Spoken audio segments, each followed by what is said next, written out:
एक व्यक्ति अपने 1.5 साल के बच्ची को और साथ में अपनी खूबसूरत पत्नी को एक नहर होता है, उसी नहर की पगडंडी होता है, उसी पगडंडी पर लेकर जा रहा होता है। अब शाम का जैसे टाइम होता है तो उसी बीच उस व्यक्ति के सामने 3 खूंखार अपराधी आ जाते हैं। वह अपराधी खड़े हो जाते हैं और उस व्यक्ति का उसी समय हाथ पकड़ लेते हैं। पकड़ने के बाद पीछे उसकी अपनी पत्नी होती है और जाकर तीनों व्यक्ति उसी पत्नी के ऊपर एकाएक टूट पड़ते हैं और खींचते हुए ले जाते हैं एक जंगल में।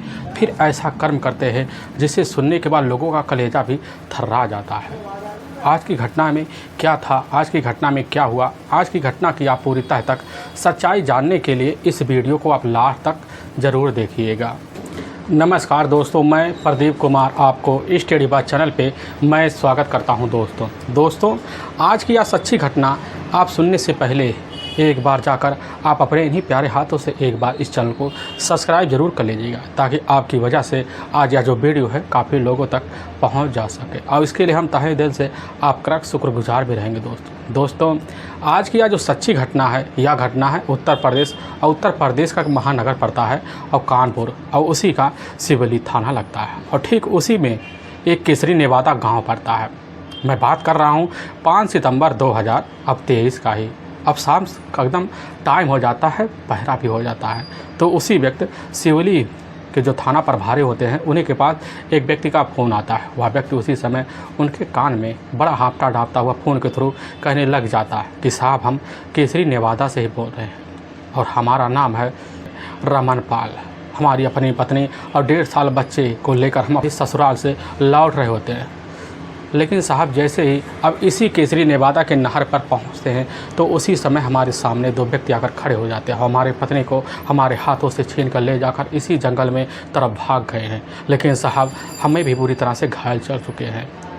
और यह बात सुनते थाना प्रभारी सुनने के बाद उसी समय बिना देर किए अपनी टीम को लेते हैं और तुरंत ही अब केसरी नेवादा के उसी नहर पर पहुँचते हैं जहाँ पर उस व्यक्ति ने इधर सूचना दिया हुआ था। पुलिस जैसे ही पहुंचती है देखती है कि सही में केसरी नेवादा के पास जो जंगल है उस साइड पर नहर पर काफ़ी ज़्यादा भीड़ लग चुका होता है। पुलिस की टीम जो होती है अब उस भीड़ के करीब जब जाती है, तब हटाती है, तो देखती है कि वहाँ पर एक व्यक्ति है जिसका दाहिना हाथ पूरी तरह से खून से अब लथपथ होता है। पुलिस जब उधर उस व्यक्ति का नाम पूछती है, पता लगता हुआ रमन पाल है, अब जिसकी उम्र लगभग 34 साल के आसपास है। रमन साल अब जो होता पुलिस के पास खड़ा होता है, कहने लग जाता कि साहब, हमारी पत्नी है सरिता, अब जिसकी उम्र 30 साल के आसपास है। हम अपने बच्चे और साथ में अपनी पत्नी को लेकर जो होता है गलो और उसके ही मायके से लौट रहे होते हैं। लेकिन साहब, अभी कुछ ही घंटे पहले जो होता है रास्ते में 3 लोग आए और हमें काफ़ी बुरी तरह से पिटाई कर दे रहे थे, और हमारी पत्नी सरिता को खींच कर मौके पर उसी जंगल की तरफ ले गए हैं। लेकिन साहब, हम तलाशी कर दे, लेकिन हमारी पत्नी का कहीं अता पता नहीं चलता है। यह बात सुनते हैं वहाँ के जो इंस्पेक्टर होते हैं। सुनने के बाद तुरंत ही अब उसी समय बिना देर किए अब इधर रमन को लेते हैं। साथ लेने के बाद जंगल की तरफ भागते हैं, क्योंकि जंगल थोड़ा बड़ा होता है। वहाँ काफ़ी जगह आवाज़ लगाते हैं, लेकिन कहीं पर सरिता का अता पता नहीं चलता। अब गांव के भी कुछ सदस्य होते वहाँ भी तलाशी करते हैं, लेकिन तब भी अब सरिता का कहीं अता पता नहीं चलता है।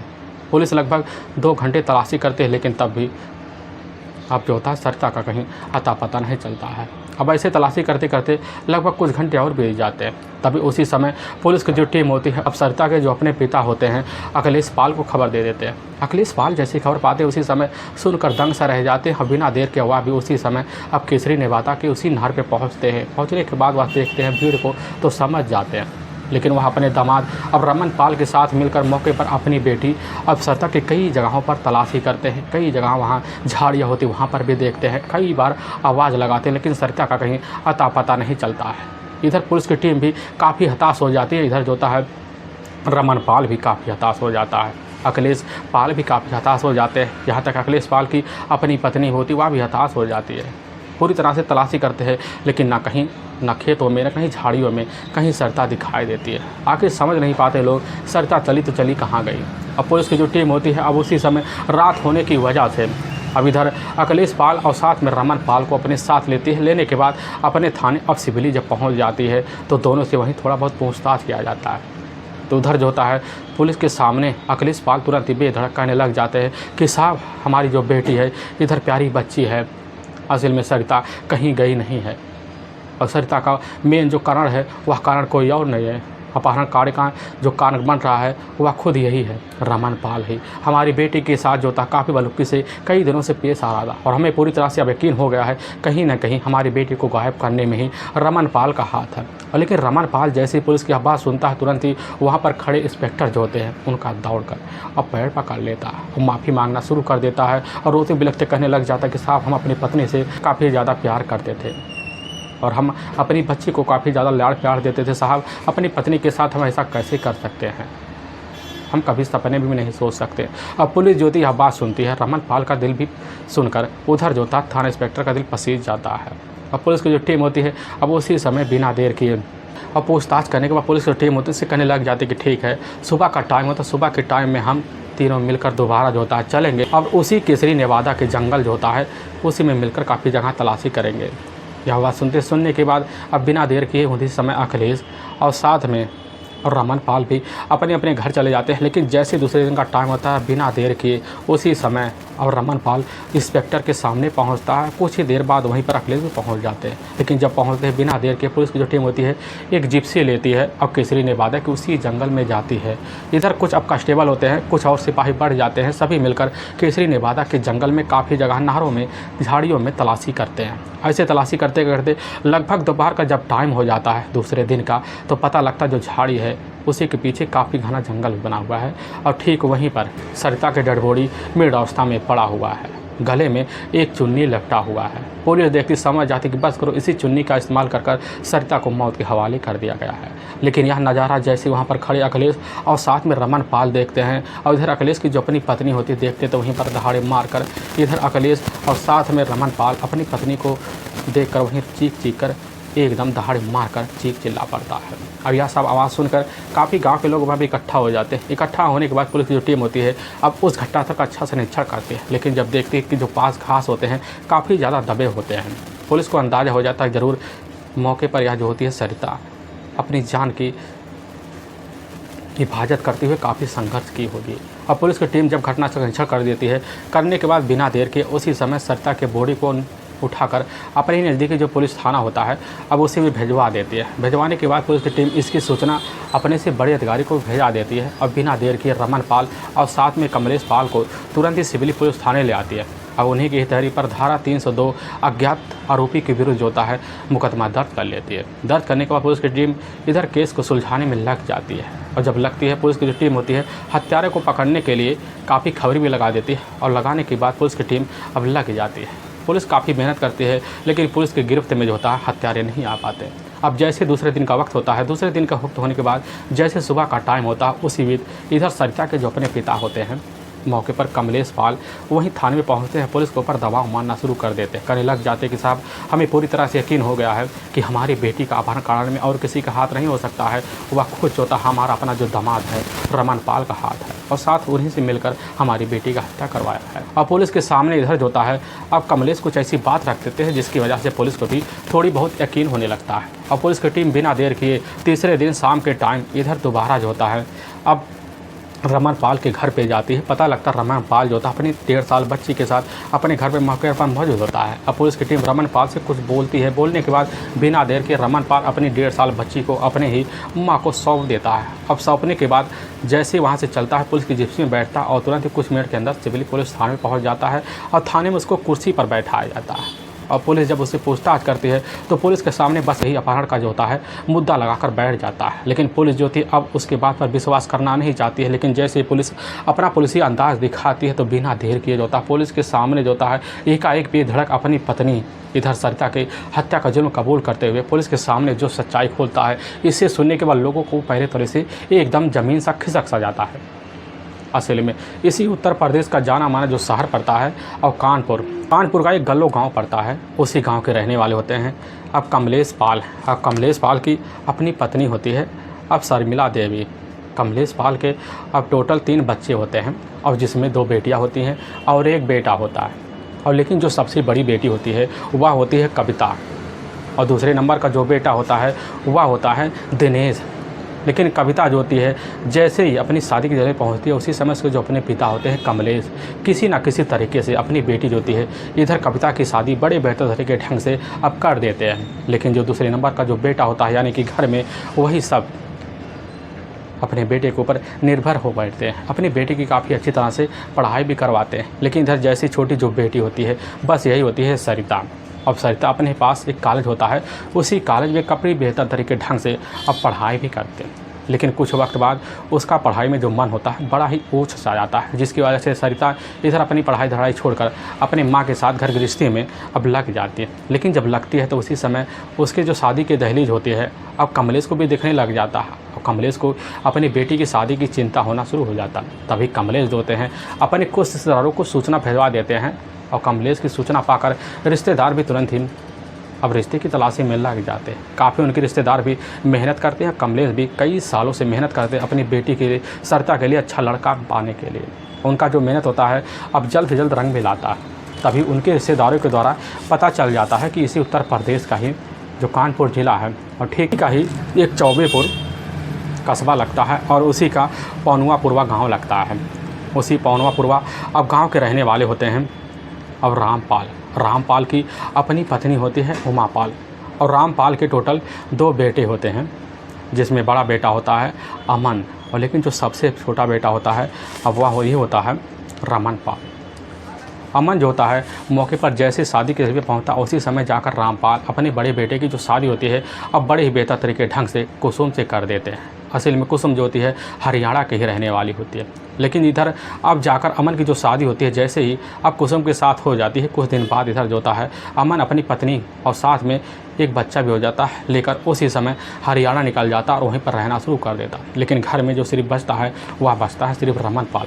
लेकिन रमनपाल जो था अपने पिता के साथ रहकर अपनी घर गृहस्थी में बड़ी बेहतर तरीके ढंग से अपनी ज़िंदगी बिताना जब शुरू कर देता था, उसी समय अब इधर जो होता है रामपाल को भी लगने लगता है कि हमारा जो बेटा है अब रमनपाल भी शादी के दहलीज पर पहुंच चुका होता है, क्योंकि वह थोड़ा बहुत पढ़ा लिखा होता है। और उसी समय जो होता है उनको भी लगने लगता है कि अब शादी रमन करवा देना चाहिए। और तभी उसी समय इसकी जो खबर होता है अब जाकर कमलेश पाल को लग जाता है रिश्तेदार के द्वारा। अब जब खबर पाते हैं कमलेश पाल तुरंत ही जाकर अब इधर आकर रामपाल से बात करते हैं। उनको भी यह रिश्ता बड़ा अच्छा लगता है, क्योंकि भाई घर में 2 भाई ही होते हैं और कोई तीसरा होता ही नहीं है, और खेती बहुत ज़्यादा होती है। अब इसी वजह से रिश्ता होता है कमलेश पाल को भी पसंद आ जाता है। और जब पसंद आ जाता है उसी समय अपनी बेटी को दिखाकर और रामपाल को उनके बेटे जो होता है इधर रमनपाल को पसंद करवा लेते हैं। और जब पसंद हो जाता है रामपाल और इधर कमलेश दोनों मिलकर अपनी बेटे और बेटी की जो शादी होती है ठीक 11 फरवरी 2018 को जाकर बड़े बेहतर तरीके ढंग से कर देते हैं। काफ़ी ज़बरदस्त बारात भी आया हुआ था। सभी लोग पर एकदम दंग सा रह जाते कि आखिर हाँ भाई कमलेश ने जो शादी किया काफ़ी तरक्की वाला शादी किया। काफ़ी चर्चे भी होते हैं और चर्चे होते हैं, काफ़ी लोग भी इस चीज़ से संतुष्ट भी होते हैं कि चलो बड़े बेहतर तरीके से हम लोगों का इज्जत भी हो गया। अब इधर जो होता रमनपाल अपनी नई नवेली पत्नी को लेकर अपने ही ससुराल बड़े बेहतर तरीके ढंग से जब चला आता है तो बड़े अच्छे से कुछ दिन ज़िंदगी तो बीतता है। लेकिन जैसे कुछ दिन बीतता है तो उसी भी सरिता की जो अपनी सासू माँ होती है उमापाल को भी लगने लगता है कि असल में हमारी बहू जिस हिसाब से बड़ी बहू धन दौलत लेकर आई हुई थी उस हिसाब से छोटी बहू धन दौलत लेकर नहीं आई। अब इसकी वजह से उसी दिन से अपनी छोटी बहू इधर सरिता को उमापाल काफ़ी खरी खोटी सुनाना शुरू कर देती है। लेकिन काफ़ी शांत भी रहती है सरिता, क्योंकि एक स्वच्छ स्वभाव की थी, कुछ बातें दबा के रखती है। लेकिन जब कुछ दिन बीत जाता है, कुछ दिन बीतने के बाद होता है उधर जाकर अब सरिता अपने पति अब रमनपाल से जब शिकायत करती है, शिकायत करने के बाद भी रमनपाल अपनी पत्नी की बात सुनता और खुद अपनी माँ की तरफ से खड़ा हो जाता, खुद अपनी पत्नी से उस समय अब जाकर कुछ और दहेज की मांग करता है। और यह बात सुनकर इधर जो होती है सरिता काफ़ी चौंक से जाती है। और जब चौक से जाती है अपने पति से भी वह समझ जाती है कि बस करो, जैसे सास है वैसे ही उनका बेटा है। लेकिन क्या करे, अपनी ज़िंदगी को अभागा संभाल कर कुछ दिन तो वहाँ रहती है। लेकिन काफ़ी इधर जो होती है उमापाल अपनी बहू को तंग कर देती है दहेज का नाम ले लेकर। काफ़ी तंग जब करती है तो उसी समय इसकी जो शिकायत होती है, इसकी शिकायत सिर्फ अब जाकर सरिता अपने भाई से करती है। लेकिन उसका भाई भी कुछ जवाब नहीं दे पाता। लेकिन जब कुछ दिन बीतता है, कुछ दिन बीतने के बाद होता है सरिता के जो अपने सास और साथ में इधर जो उसका पति होता है अब रमनपाल, दोनों एकाएक दबाव मारते हैं। लेकिन जब सरिता दहेज के खिलाफ हो जाती है तो उसी समय रमनपाल जाकर अपनी पत्नी अब सरिता की काफ़ी बेरहम तरीके से पिटाई कर देता। लेकिन जब भी मना करती और जब भी मांग करती तो तुरंत ही पिटाई से ऊब जाता। और ऐसे सिलसिला जो होता है लगभग चलते चलते ठीक 1.5 साल का वक्त तो बीत जाता है। लेकिन इसी बीच सरिता को एक बच्ची हो जाती है। अब सरिता को लगने लगता है कि चलो बच्ची हो गई, अब तो हमारी ज़िंदगी कड़ी बेहतर तरीके अब ढंग से बीतेगी। अब सरिता यही सब सोचकर अपनी ज़िंदगी तो कुछ दिन जब बिताती है तो दोबारा जो होता है इधर सरिता की अपनी जो सासू माँ होती है उमापाल, अब उसी जो होता है दहेज का दबाव मारना शुरू कर देते हैं। जब दबाव मारना शुरू कर देती है तो दोबारा भी उसी समय सरिता इनकार कर जाती है दहेज अपने पिता से मांगने के लिए। तो यह बात सुनते हैं इधर आकर रमन भी, तो दोनों एकाएक अपने बहू और अपनी पत्नी के ऊपर टूट पड़ते हैं। लेकिन यह सिलसिला जो होता हर बार जब चलने लग जाता और चलने की वजह से रमन भी काफ़ी लोगों से कर्जा ले लेता, और जब ले लेता है काफ़ी लोगों से दिलासा भी दिलवाता है, लेकिन उसके हिसाब से उसकी ज़िंदगी में कुछ नहीं हासिल हो पाता। और इधर भी धीरे धीरे सरिता भी सोचने लग जाती है यहाँ आकर हमारी ज़िंदगी काफ़ी बुरी तरह से फंस गई, हमारे पिता ने लाकर हमें कहाँ पाल पोस दिया। आखिर यही सब सोचकर सरिता अपने ज़िंदगी को काफ़ी कोस कास रही होती है, लेकिन अब करे तो करे क्या, ज़िंदगी में एक ही बार शादी होती है। यह सब सोचकर सरिता अपने मन को तसल्ली देती है, लेकिन रहने लग जाती है। लेकिन तब भी इधर सास और साथ में उसके जो अपना बेटा होता है रमन, दोनों भी अब सरिता को तंग करने के अलावा कोई रास्ता भी नहीं छोड़ते हैं। लेकिन कैसे न कैसे जब वक्त बीतता है और बीतते बीतते कुछ ही साल और बीत जाते हैं, और जब बीतता तो इसी बीच एक इलाका पड़ता, उसी इलाके के रहने वाला होता है इधर अमन पाल का एक करीबी दोस्त होता है। अब रंजीत जो होता है इधर मौके पर एक शराब का आदी होता है। लेकिन उस समय रंजीत को जब पता चलता है कि असल में जो होता है रमन पाल भी एक शराब का आदी है, क्योंकि उसका ठेके पर जब मुलाकात होता है, मुलाकात होने की वजह से जो होता है दोनों आए दिन ठेके पर मिला लिया करते थे। लेकिन धीरे धीरे रमन पाल जो होता है अब इधर जाकर एक दिन रंजीत पाल से कह देता है कि दोस्त हमारे घर चलो, हमारे घर जो होता काफ़ी अच्छा सा माहौल तुम्हारा बन जाएगा। अब यह बात जैसे ही सुनता है रंजीत, सुनने के बाद तुरंत ही बिना देर किए वहीं शराब की काफ़ी सारी बोतलें लेता है और जाकर कुछ छोटा मीट सामान लेता है। लेने के बाद तुरंत ही अब इधर रमन पाल के जब घर पहुँचता है, पहुँचने के बाद तुरंत ही और मीट बनाने की जब मांग करता है तो उसी समय रमन पाल की जो अपनी पत्नी होती है सरिता जैसे सामने खड़ी होती है तो रंजीत देखने के बाद एक ही नज़र में अब इधर जाकर सरिता का दीवाना हो जाता है, क्योंकि खूबसूरती देखने लायक बनती थी। अब यह सब नज़ारा देखकर उधर जो होता है रंजीत के मन में एक लालसा बैठ जाती है और उसी समय ठान लेता है कि हमें कुछ भी करना हो, चाहे जितने भी हद गुजरना पड़े, हम कैसे न तैसे कर रमन की जो पत्नी है सरिता को अपने करीब लाएंगे। और उसी दिन से ही अब मौका तलाशना शुरू कर देता। लेकिन हाँ, जब भी शाम के टाइम होता, शाम को बिना ही कुछ कहे रमन से बताए तुरंत ही रमन के घर पहुंच जाता और अपने ही जेब में कुछ शराब की बोतलें ज़रूर ले आता। और रमन जो होता इसी के लालच में आए दिन रहता और उसकी हर ख्वाहिशों को रमन जो को पूर्ण करना इधर रंजीत शुरू कर देता। और रंजीत इसी का फ़ायदा उठाकर कैसे ना तैसे कर इधर भाभी का जो रिश्ता होता बनाकर अब सरिता से बात करने लगता। अब सरिता जब बात करने लग जाती तो सरिता को कुछ अच्छा लगता है, क्योंकि छोटा होता है, इसकी वजह से हंसी मजाक चलना शुरू हो जाता है। लेकिन वह जो होता है इधर अब रंजीत के मन की बात को नहीं भांप पाते। लेकिन रंजीत के मन में काफ़ी उलझने होते हैं कि कैसे अपने प्यार का इजहार करे। और हर दिन रंजीत जो था मौके की तलाश में बैठा रहता, लेकिन सीधा जो था भाव कभी भी सरिता अब रंजीत को नहीं देती। तभी एक दिन जैसे ही दोपहर का टाइम होता है, उसी बीच अब रंजीत शराब की जो पैक होता है लेकर अपनी जेब में तो पहुंचता है तो देखता उस समय ना रमन नहीं कहीं दिखाई देता। तो घर में जाता है तो वहीं मौके पर उसी समय सरिता भी खड़ी होती है। सरिता को देखने के बाद उसी समय खड़ा हो जाता, अपनी मुंह खोलना शुरू कर देता, अपने प्यार का इजहार सामने ही कर देता। और सरिता यह बात जैसे सुनती उसी समय एकदम खुन्नस खाए खड़ास खाए उसी समय काफ़ी खरी खोटी अब इधर रंजीत को सुना देती है। और रंजीत तुरंत ही दुम दबा के वहाँ से चला जाता है। और जब चला जाता है इधर शाम के टाइम जो होती है सरिता अपने पति जो होता रमन पाल को सारी बात बताती है, रो कर बताती है। लेकिन रमन पाल जो होता है उस समय अपने मन में कुछ विचार रखता है, क्योंकि इधर जो होता रंजीत के कर्ज तले जो होता रमन काफ़ी दिनों से दबा होता है। वह सोच बैठता अगर तुम जो होता रंजीत के सामने हाँ भर ली होती तो आज हमारे जो कर्ज होते हम माफ़ हो गए थे। यह बात सुनती है, सुनने के बाद सरिता उसी समय अपने पति को काफ़ी जो होता है खरी खोटी सुना बैठती है। लेकिन उधर जो होता है अब रमन तो मौके पर अपने काम पर लग जाता है। लेकिन इधर रंजीत जो था अपने आप को काफ़ी असहाय महसूस करता है। और जब असहाय महसूस करता है उसी समय जाकर दूसरे दिन अब रमन पाल से दोबारा मुलाकात करता है। रमन पाल कहता है ठीक है, समय आएगा तो तुम्हारे सारे मुराद पूरे हो जाएंगे। रंजीत भी समझ लेता चलो वह समय आएगा तो अच्छा है।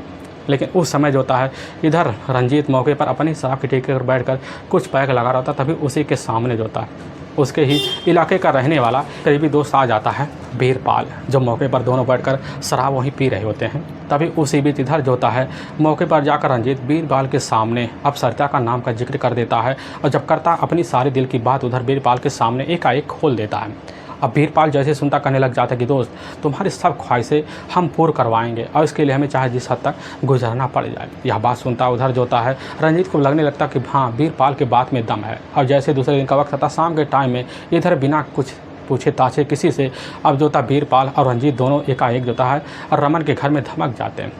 लेकिन देखते हैं मौके पर सरिता अकेली है और किचन में होती है, तो सरिता के पास एकाएक जाकर रंजीत और साथ में वीरपाल और टूट पड़ते हैं। ज़ोर ज़बरदस्ती करने की काफ़ी कोशिश करते हैं, लेकिन इधर सरिता अपने आप को बचाते हुए किचन में रखी हुई एक चाकू उठाने के बाद दोनों को धमकाते हुए कहने लग जाती कि निकल जाओ यहाँ से, नहीं तो हम इस चाकू को अपने गले लगाकर खुद का समर्पण कर देंगे। यह बात सुनती है, सुनने के बाद उसी समय अब यह बात दोनों सुनते हैं, सुनने के बाद काफ़ी अपने आप को एहसास समझ कर डर सा जाते हैं, तुरंत ही बिना देर के वहाँ से फरार हो जाते हैं। लेकिन इधर इसकी सूचना खुद रंजीत जाकर रमन को बता देता है। तो रमन को जब बताता है तो इधर जो था अपनी पत्नी से आकर काफ़ी बदसलूकी से पेश आता है और वहीं पर काफ़ी ज़ोरों से पिटाई कर देता है। और जब पिटाई करता है तो फिर दोबारा दहेज की मांग करता है, और दहेज की जब मांग करता तो मना करते ही दोबारा पिटाई कर देता है। यह सिलसिला जो होता है अब कुछ दिन तो चलने लग जाता है। तभी 30 अगस्त 2000 अब 23 का ही दिन होता है, तो वही राखी का दिन होता है। तो उसी बीच इधर सरिता अपने पति और रमन पाल से कह देती है कि हमें अपने मायके जाना है।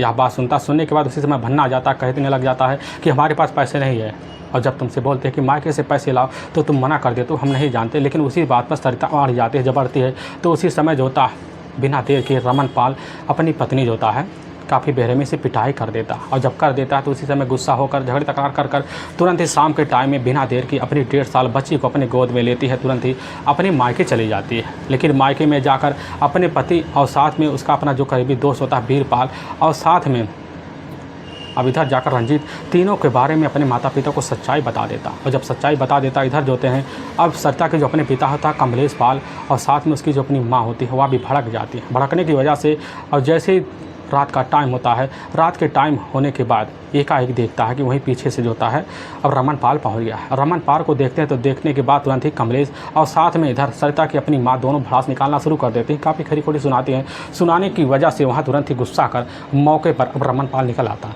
और निकलने के बाद अपने घर आता है। तो उसी समय एक खतरनाक प्लान बनाता है, कहने लग जाता है कि जिसकी वजह से हमारी इतनी सारी बदनामी हो रही उसको हम हमेशा के लिए अपने रास्ते से हटा देंगे।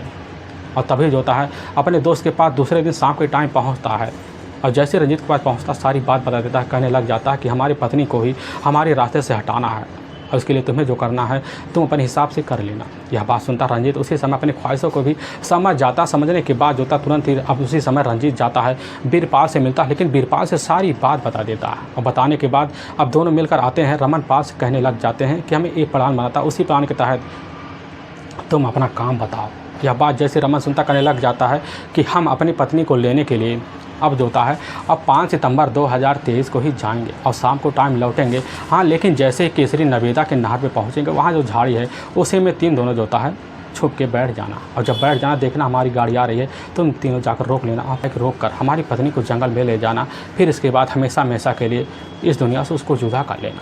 यह बात सुनने के बाद उसी समय जो होता है अब दोनों तैयार हो जाते हैं। लेकिन जब दोनों तैयार हो जाते हैं तो उसी गांव का ही रहने वाला होता है सौरभ।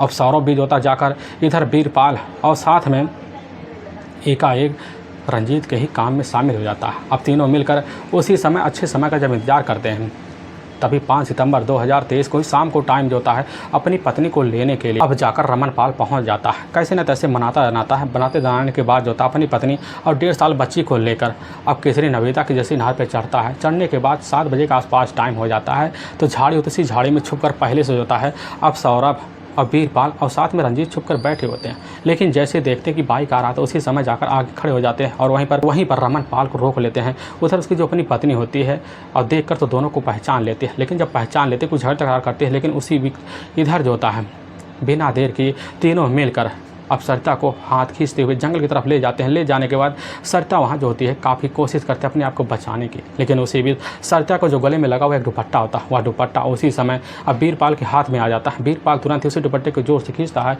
जिसकी वजह से इधर अब सरिता हमेशा के लिए मौत की नींद में सो जाती है। लेकिन तीनों जो होते हैं उसी समय वहाँ से फरार हो जाते हैं। लेकिन इधर जैसे ही रमन पाल को सारी बात पता चलता है, रमन पाल जो होता है एक बड़ा ही शातिर तरीका बनाता है। उसी तरीके के तहत जो होता है उसी समय अपने पास एक रखा हुआ ब्लेड लेता, उसी ब्लेड को निकालता, अपने दाहिने हाथ में बड़ी तेज़ी से एक चीरा लगाता है ताकि काफ़ी सारे ब्लड बह जाए, ऐसे लगे हमारे ऊपर वार हुआ है।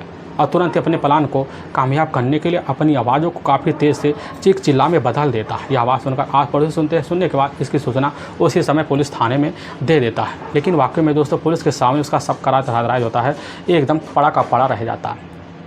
लेकिन वाकई में दोस्तों पुलिस के सामने जब यह सच्चाई रमन पाल के तहरीर पर आती है, आने के बाद पुलिस की जो टीम होती है एक बार थर्रा जाती है। लेकिन पुलिस की टीम अब बिना देर किए वीरपाल और साथ में रंजीत का एक करीबी और दोस्त होता है सौरभ को भी, तीनों को अपने कस्टडी में लेती है। अब लेने के बाद पुलिस की टीम होती है इन चारों को ले जाती है, वहाँ के कोर्ट में पेश कर देती है। कोर्ट में इन चारों के ऊपर काफ़ी गंभीर धारा में मुकदमा दर्ज करके ले जाकर हमेशा के लिए अब जेल के सलाखों के पीछे डाल देती है। दोस्तों, हमें इस घटना का सुनाने का उद्देश्य किसी को परेशान करना नहीं है और ना ही किसी के दिल को ठेस पहुँचाना है, बल्कि आपको यह बताना है कि आप जहाँ भी रहें आप सावधान और सतर्क जरूर रहें। दोस्तों फिर मिलेंगे एक नए वीडियो के साथ, तब तक के लिए जय हिंद और जय भारत।